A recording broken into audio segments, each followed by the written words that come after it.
Hello, this is Dr. Lukes, and this is a video lecture for our Chemical Engineering Thermodynamics 1 class. And in this video, we will be looking at work in reversible closed processes. So first, let's talk about a reversible process. A reversible process is one that can be reversed. Now, that sort of seems obvious, but it doesn't really tell you much. The idea is that you need to be able to go one direction or the other direction without really any noticeable change in the system or the surroundings.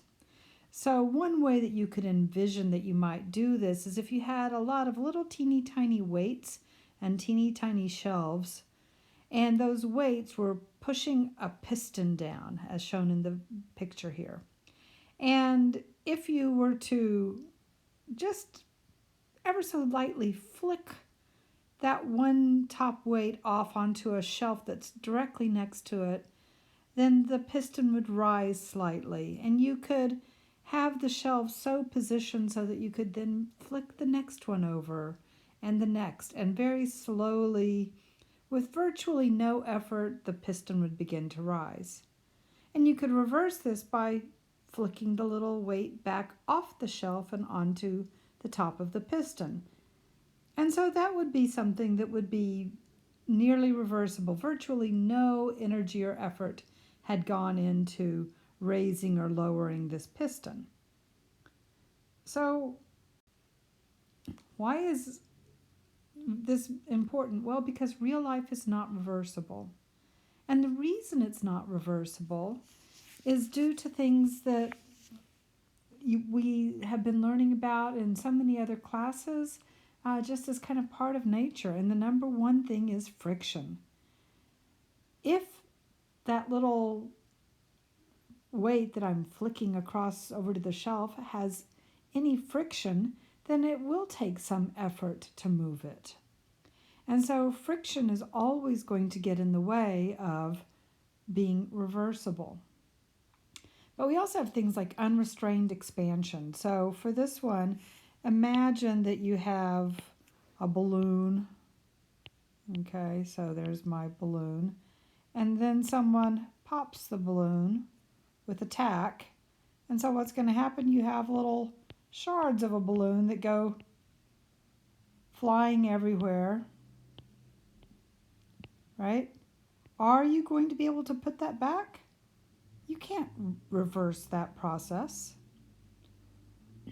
Another one is heat transfer through a non-infinitesimal temperature difference. The reason this is a problem is because heat always flows from a high temperature to a low temperature. So if you have a temperature that's high to low and then you want to go the other direction, you're having to go up a temperature gradient, and that isn't possible. And then the final one is mixing. Now imagine if I gave you a little bowl of salt and a little bowl of sugar,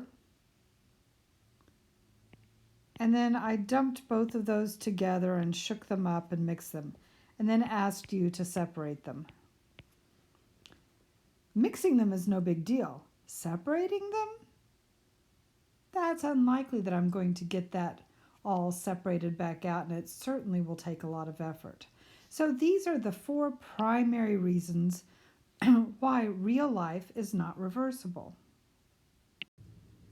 All right, so let's talk about the work in a reversible process. Now what we have defined is that work is the integral of force times some distance. And for our problems, we have said that if we're looking at pressure as our force, then we end up with this. And this is great for reversible processes. But for irreversible, this isn't quite true because we have other forces.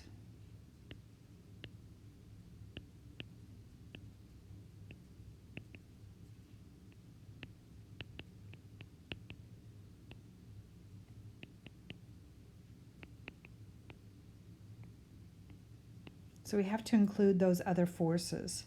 So this is true in the ideal cases. It's not true all the time. Now, why am I going to spend time talking about work in a reversible process if those don't even exist? Well, this part is going to be something that I can quantify fairly easily, and it's going to tell me what's the best possible case. So this will be important even though it's not realistic. Now, one of the things to note is that because this is an integral, when I talk about this, then the work, if I were to graph P versus volume from state 1 to state 2,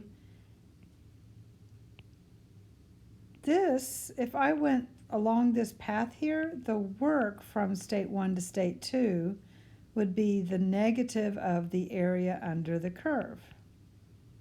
Okay?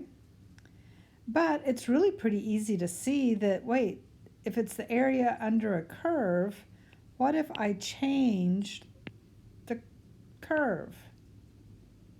What if I make this be my path? Now then, my area is going to be this, right? Different amount of work. So it's fairly easy to see that work is path dependent.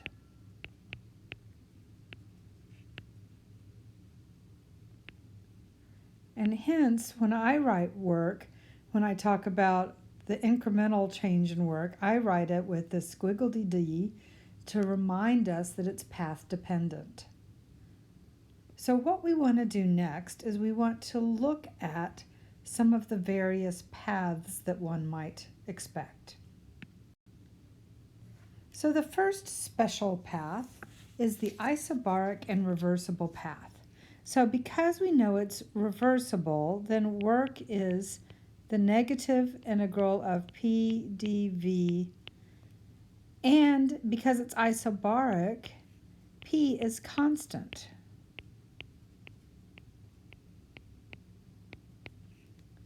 Therefore, this is simply this, or sometimes it's easier to not have that negative sitting out front, so P times V1 of t minus V2 of t for an isobar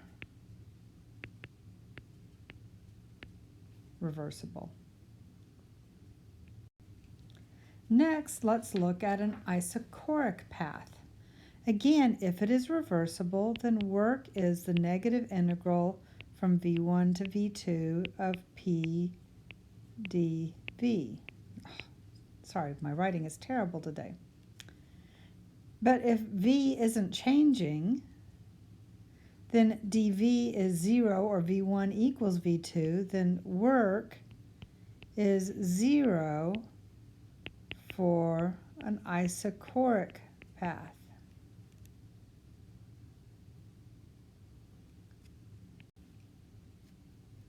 So next, let's look at an isothermal path, but I'm going to further assume that this is an ideal gas. So by saying it's an ideal gas, I'm saying that PV is nRT. But now then, I can arrange this so that when I look at work is the negative integral of P dV, P is nRT over V. And let me put the T there.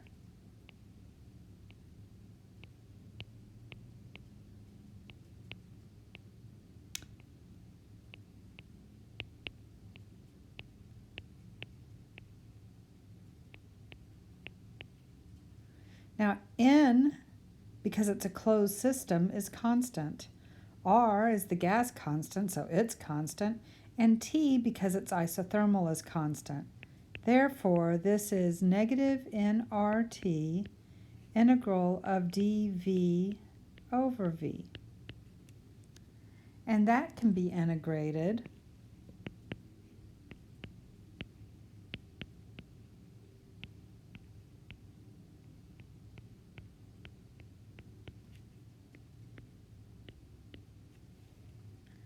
to this. And frequently we'll do a couple of different things. First, negative n RT ln, instead of using this V total, let's say it's the number of moles at state 2 times the specific volume, number of moles at state 1, specific volume. Those are the same, and so we can say that work is negative nRT, natural log of specific or total volume divided by the same type of volume at state 1, or if we would like to get rid of the minus sign out front, we have this. Now again, our restrictions on this, it was reversible and closed, it's an ideal gas, and it's isothermal.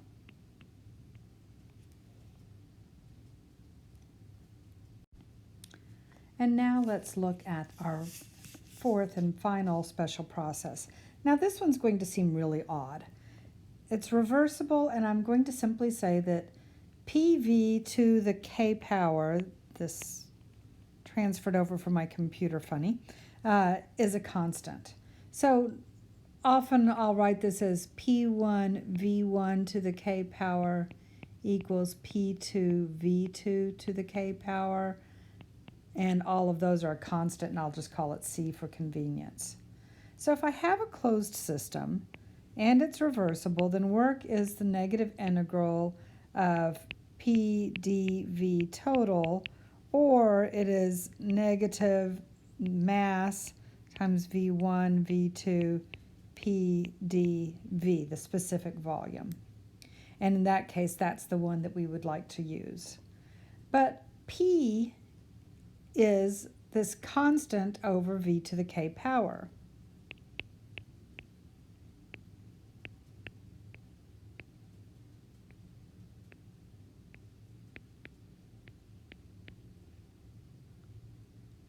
Or another way to write this,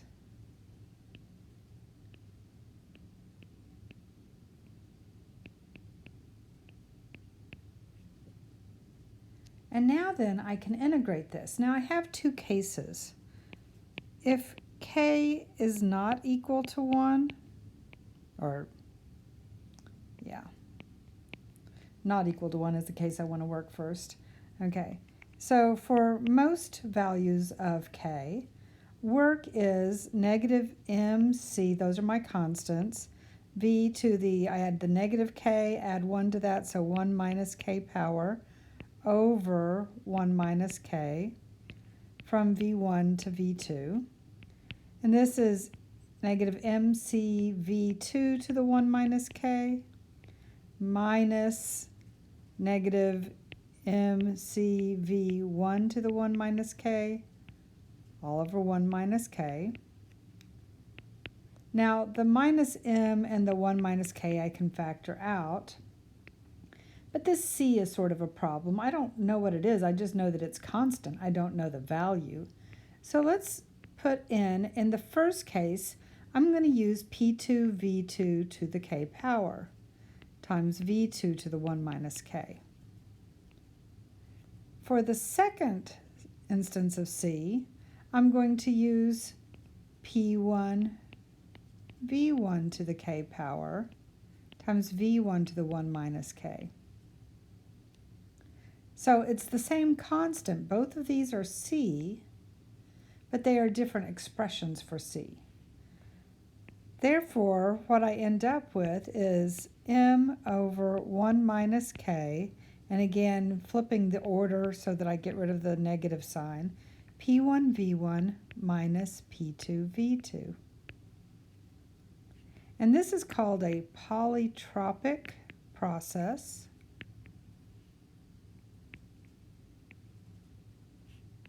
When K is not equal to 1. So this is an important result. Now what happens if K is equal to 1? In that case, then I have minus MC V1 to V2, V to the minus 1 dV. This is just minus MC natural log of V2 over V1. And C is equal to PV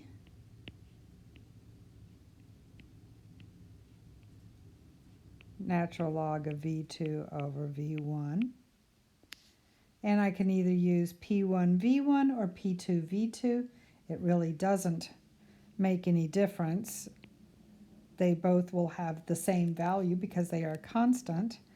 And we then can combine M times V1 to get P1 V1 total, natural log of V2 over V1. And this is a polytropic process where K is equal to 1. So this concludes this lesson on reversible processes in closed systems, several different special cases. Thank you very much for your time.